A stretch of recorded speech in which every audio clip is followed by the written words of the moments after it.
Iran today, there is anti-Semitism because the people are under pressure to be anti-Semitic because it's fashion. It's fashionable right now. Right now, the people are, going out and saying, hey, death to America, death to Israel, put you in a good light, with the government. So there are a lot of advantages for doing that. You get a lot of The leaders, the mullahs regime. exactly, but that's the problem. The problem is the mullahs, is not the people. You see, the ordinary people are just like you and me. But the mullahs are in charge. The mullahs are in charge, and as long as they're in charge, then they are, as long as they're controlling you, they're controlling your mind. It's just like the Nazis and the Germans. The German people are not bad people. I mean, wonderful people. I mean, the Germans are really good people. But look at what they did in World War II because they were brainwashed, and they hailed this guy, and here they're hailing these mullahs, Do you believe these mullahs are looking to bring on an apocalypse? In my opinion, they may not really, yes and no. I mean, they have the certain beliefs that they have, and they may not really want to do it, but the consequences of their actions may lead to an apocalypse. So it's very dangerous what they're doing, and building a bomb is very dangerous. I do agree with Netanyahu 100%. You cannot trust these guys. You've got to be on your toes. You have got to be careful. Words and promises are no good anymore. You have got to put your money where your mouth is. You can't just say, oh, we're going to do this, we're going to do that. We like you, we like the Americans, and all that. And it doesn't work that way, not anymore. And they have only a few more months to build an atomic bomb, and God knows what they're going to do with it. Drop it in Tel Aviv or in Israel. Rafsanjani, who is one of the top leaders, about 15 years ago, he said in the Farsi, and I do speak Farsi, okay? He said that if the Zionists drop a bomb here, if we drop an atomic bomb in Israel, we wipe them all off. In Iran? In Israel. If the Iranians drop a bomb in Israel, everybody's going to die. If the Zionists drop a bomb in Iran, 10% of us are going to die. We still have 90% left. That's exactly what the man says. And he's the second man in command right now. Okay? In government? Yeah, exactly. I mean, his name is Rafsanjani. Everybody knows it. I'm not making it up.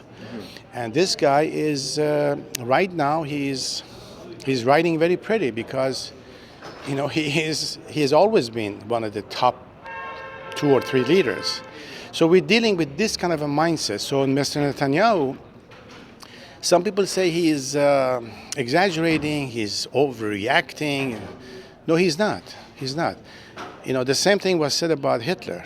Okay, we cannot do this. We have to be very careful. We cannot trust these people unless they put their money where the mouth is. If Israel were forced to strike and Iran consequently then starts putting mines in the Persian Gulf, and the price of oil runs sky high, would the Jews bear the brunt of the blame?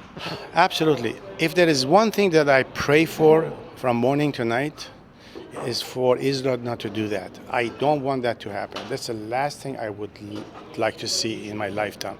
And I don't think it's going to happen because I don't think they're that stupid, the Iranians, and not to take the Israelis seriously.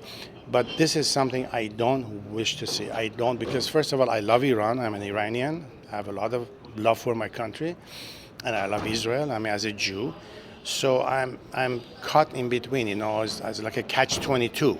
Do you feel Obama may be forcing Netanyahu's hand? I don't know. I have no idea what to tell you because I don't talk to these people. I'm not there to pal around with him, to ask him, have a drink with him, ask him. I don't know. I know as much as you know. I'm just hoping that Israel will never do that. I always pray that we'll never get to that point because that is really going to break my heart. That is really going to break my heart. Because what would happen to the Persian Jews, the Jews who still live in Iran?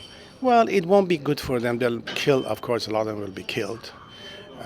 But that won't. There's only 25,000 left. Should they leave?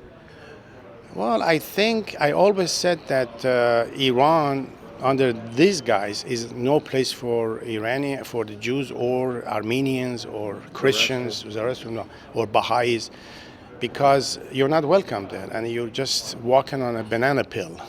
You may slip any time. So I don't know. I mean, if they choose to stay there, that's their business. I'm not telling people what to do, but I really pray that that will not happen. I don't want that to happen. Do you feel if the regime were to hold the Jews hostages, that Israel should risk their soldiers' lives to try to gain the release of these Jews who haven't left in the 30 years they could have?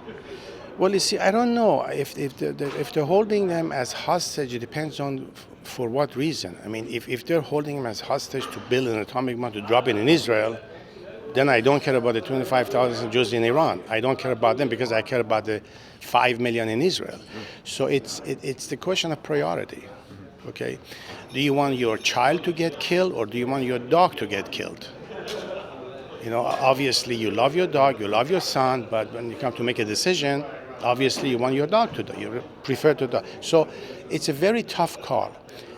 I just hope that these people, they know what they're doing. If they decide to live in Iran, they're taking a risk. With these guys, it's like a Russian roulette. Living in Iran with these guys is like playing Russian roulette. You don't know what's going to happen tomorrow. Should the rest of the Jewish people then be responsible for their welfare if... Absolutely, because they had the chance to get out, and you know they never did. They don't do so. God bless them. I mean, I wish them well, but I'm not responsible. Well, all I care about right now is the peace between Iran and Israel. I care about Israel. Israel's existence is extremely important to me because Israel is the final frontier for a Jewish person. Okay, so if they were rounding up Jews tomorrow to kill in here or in Europe or anywhere else, the only place for us to run to would be Israel, because Israeli army would defend the Jews. Okay, no other army would do that, like they didn't do in World War II. Okay, when they were killing Armenians, nobody helped the Armenians in Russia. You see, so you have got to have your own country, you've got to have your own army, you've got to have your act together. And I think that is extremely important for Israel to be there.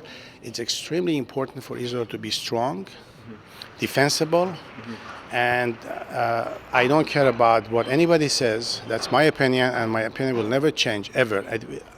That's going to be in my movies all the time.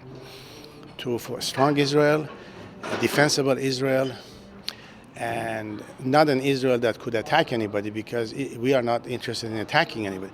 All we are interested in is to live and be left alone so we can continue with our lives. And if a Hitler comes along, we have an army to defend the son of a bitch. Okay, we just won't go like sheep into the concentration camp and walk into the laboratories, and you know we cannot do it anymore, and it should not happen anymore. And that's how much awareness is there among the Iranian Jews of the Holocaust? Well, there is an awareness of everybody knows about it. You know, I mean, we all know about it. It's just that the level of taking it seriously. Some people take it serious. Some people, they say, well, it happened once, it'll never happen again. The question is always, well, it happened once. It was an accident. But when you're only 12 or 13 million, how many times can you, take a chance? How many accidents can happen? I feel like 1.5 billion, like Muslims are. Okay, you can take chances. But we are only 12 or 13 million of us. Do you see a parallel between the appeasement? France and Britain tried to appease Hitler by sacrificing the Sudetenland and Czechoslovakia. Do you see Obama trying to appease Iran now into no war? You see, I don't know. President Obama has got good advisors. He's an intelligent man. Like I said, I like the guy personally. I didn't vote for him, but I like him. He's an honorable man. But he can make mistakes. He's a too left-wing liberal, and when you're when you're too liberal, you can make mistakes. In other words, you trust everybody. You're nice, you're soft, and all, which is fine. There's nothing wrong with that. But in this case, you cannot take a risk because There's a lot at stake, and Israel is a small country surrounded by so many people, by so many armies. They're all hostile. There's a lot of hostility. And if Israel loses one war, everybody's going to get killed. I mean, they're going to kill every Jew. These people are not, look at what they're doing to themselves. Look at what the Shiites and the Sunnis do to each other. They're both Muslims. They both have the same. The Shiites believe in Ali, and the Sunnis believe in Omar and Abu Bakr. Okay, or they have the same Quran, they have the same Muhammad, who is their prophet, and so look at how they're putting bombs in their mosques. Can you imagine what they would do to a synagogue or to a Jew or to a Christian? If they guy had their way, they would kill every Christian and every Jew on this planet. Again, I'm not talking about Muslims. There's a lot of wonderful. I'm talking about the fundamental militant Islam. Okay, so I don't want to say anything against good Muslim people. But that's the leadership of Iran. That's the leadership of Iran, and a lot. I mean, in Turkey, for example, Erdogan, he's a Muslim too. I mean, he's a moderate Muslim, but nevertheless, he's a strong Muslim. But he is, of course, not. He's a kind of a Muslim that you could live with. You could talk to. He wears a tie. I mean, he's very much westernized, so that's fine with me.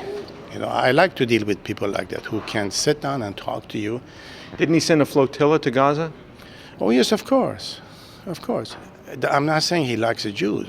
I mean, this man is also, but at least, I mean, this is a kind of a guy that at least you can talk to. I mean, he can sit down and talk to Shimon Peres or to Netanyahu or somebody else. But with these guys, they don't even want to talk to you. They don't want to breathe in the same room that you are. In a room that you're breathing, and they don't want to breathe in the same room. That's how horrible you are. I mean, you are, in their eyes. Exactly, and they don't want to have anything to do with you.